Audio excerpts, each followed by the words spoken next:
Unfortunately, the recent spike in inflation has made the whole process much more complicated. It has pushed people into the rental market, and it's also restrained the ability of the property sector to actually deliver more stock. Keeping a roof over your head is getting ever more expensive. Inflation has come down in the US and Europe, but in many cities, rents are rising faster than wages. To find out why, I'm joined by Liam Bailey, Global Head of Research at property consultancy Knight Frank. Thank you so much for being with us, Liam. I mean, how bad are things getting with rents, particularly in Europe and the US? Well, rental growth has been really strong, since the pandemic. So if you look back at pre-pandemic, rents were rising in most countries, kind of close to wage inflation. That was always a long-term trend. And then you had rents fell at the beginning of the pandemic quite sharply in some big cities. But then since then, they have risen really strongly. So in markets like, for example, London, Singapore, New York, just to give three examples, rents are up about 40%, 45% since 2021. Albeit there was a fall just before that. You can see the pressures on rental levels. So there's been quite a strong upswing in terms of rents. Yeah, and these are places that people would have said long before the pandemic even, that the rents were already very high there. You mentioned about how wages are outpacing the rising rents. Particularly, that's the case in the United States. In cities there, it seems that they're rising about 50% faster than wages are. What's driving it in particular in the United States? Well, I suppose the biggest issue was disruption to construction pipelines during the pandemic. So you had a big slowdown in terms of delivery of stock, new build rental stock in lots of markets, and this was particularly acute in the US, where there was a big demand for people relocating to growth cities. So you've seen particular pressure in some of the big markets in the US, where you've seen workers moving to respond to kind of job relocations, and the pace of development hasn't sort of kept up with that demand. So as a result, you've got a lack of stock. You've got lots of workers moving to cities in sort of Texas and Florida, and they haven't had the accommodation provided, and therefore rents have just been bid higher. So it's been a big issue around lack of supply. Yeah, but you mentioned Florida. Miami's one of the real hot spots for rent rises outpacing wages. And you say that's about the number of workers are there. Is that the case with Miami specifically, that it's just that there's a shortage of housing stock? Oh, without a doubt. I mean, there has been, a reasonable development pipeline in terms of the luxury segment in Miami over the past, 2 or 3 years, but the volume of stock that's required in the rental sector just hasn't been provided. And actually, it's an issue in growth cities in the US, but to be fair, it's kind of reflected around the world. I mean, it's one of the issues that, for example, in London, here in the UK, where the same story is played out. You've got a significant kind of lack of supply. It's become a structural issue in terms of the mayor is sets a target at X thousand units to be delivered in London, and the industry just isn't reaching that number. And there are lots of reasons around that in terms of what's happened to development finances recently because of interest rates and the developers stepping back from the market at the moment. But it's a continual problem. And what you're seeing, I think, ultimately in most big successful cities around the world, this issue of rental affordability has just got bigger and bigger. And I think the interesting response, I suppose, or the question is, how do policymakers respond to it? Because it's rents are higher than we would like them to be in most cities, and ultimately you've got two or three potential responses. One is encouraging development and encouraging, for example, the kind of build to rent sector, the kind of professional landlord sector, which can see the delivery of a lot of stock very quickly.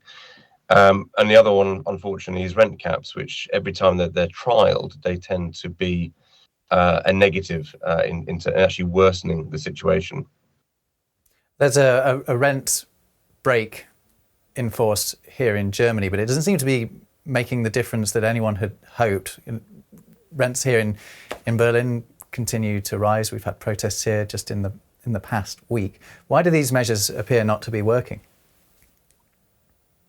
Well, the main issue with rent caps is it dissuades investment. So if an investor is thinking, okay, I want to deliver rental stock and make a profit out of renting properties, if they feel that there's a risk that actually they're going to get capped below a market level, what's the incentive to actually deliver more or to invest more in that city? So people will generally look for open market rental markets to invest in. So it was trialled recently in Scotland. We had a rent cap policy put in place there.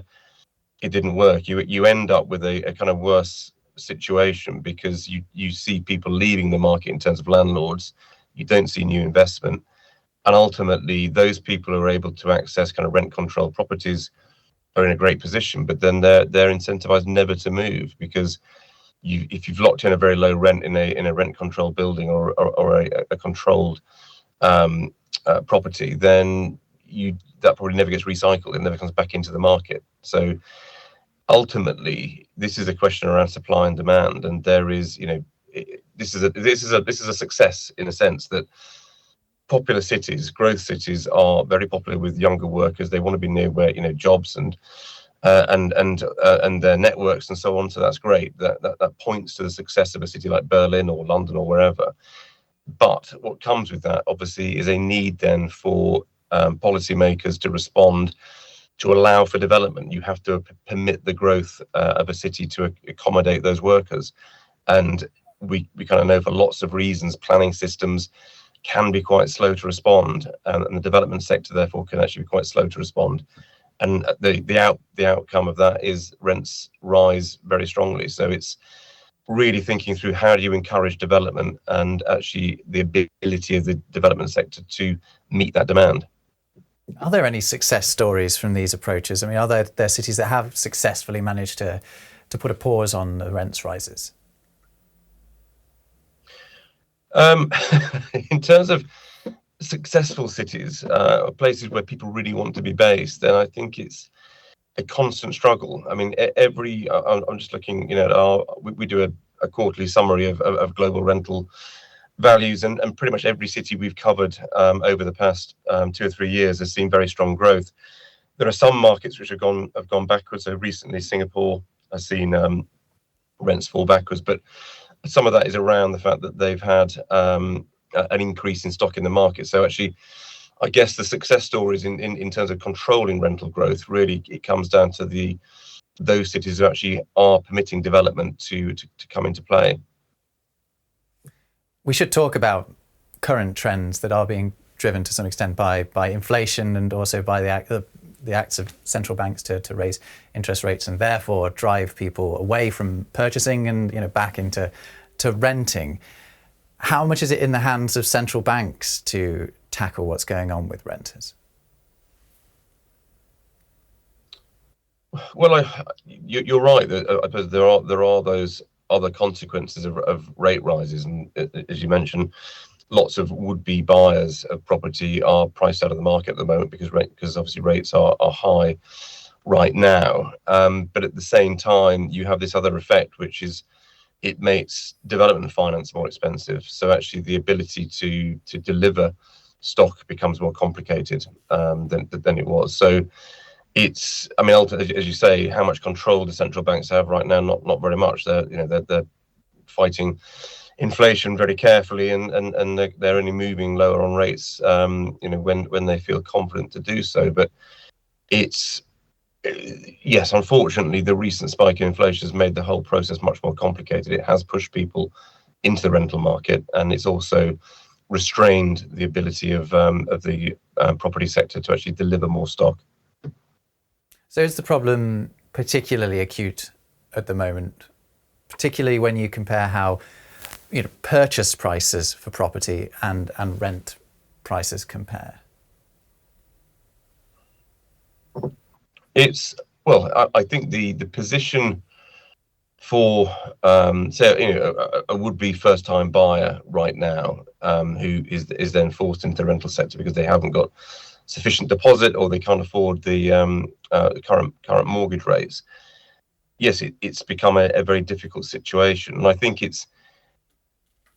I think affordability has been worse, in recent history, prior to the global financial crisis, for example. But I think it would be fair to say in most big cities in the Western world, affordability of property is as significant an issue as it really has ever been. And for that reason, it's become a much bigger political topic. And I think it's navigating that understandable desire from, say, politicians to think, okay, how do we solve this problem? And thinking through the ways of dealing with this problem in sort of sensible in sensible ways.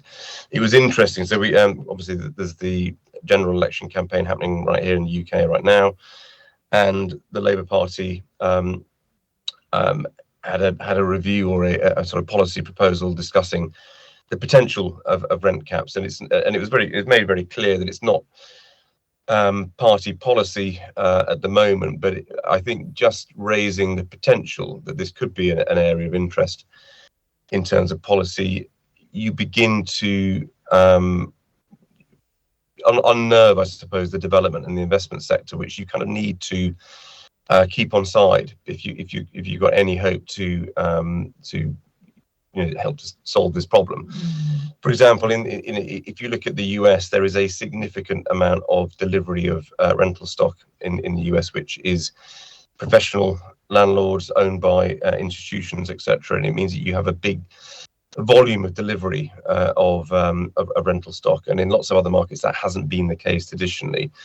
But we're seeing it as a sort of solution, a route out of this problem, is the growth of the build-to-rent sector.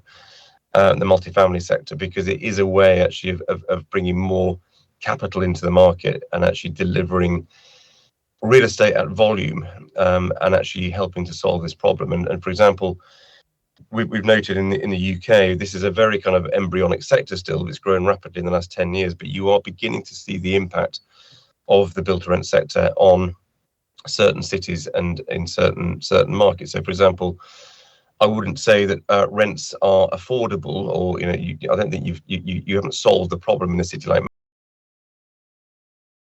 in Manchester. You have got quite a significant pipeline of build-to-rent stock going forward, and it is helping to ease the issue around affordability. So, I think you can sort of see some trends and some areas where actually there is a route through the problem in terms of delivery of new stock.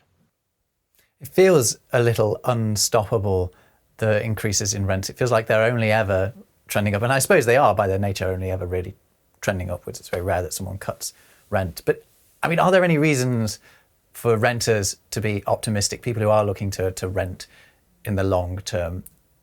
Is there any hope that this inexorable rise in rents is ever going to be quelled? Well, if you take the long view, over the long term, rents have generally kept pace, or actually even slightly below wage inflation. So the long-term trend would suggest that actually rents, normally your wages will keep pace with rental growth. That's the kind of the long-term picture. We are in a position for the last 2 or 3 years where there's been a spike in rents, and that's made the process of renting much more painful than it would normally be. I think you have got to just bear in mind, we've had the long sort of tail of COVID.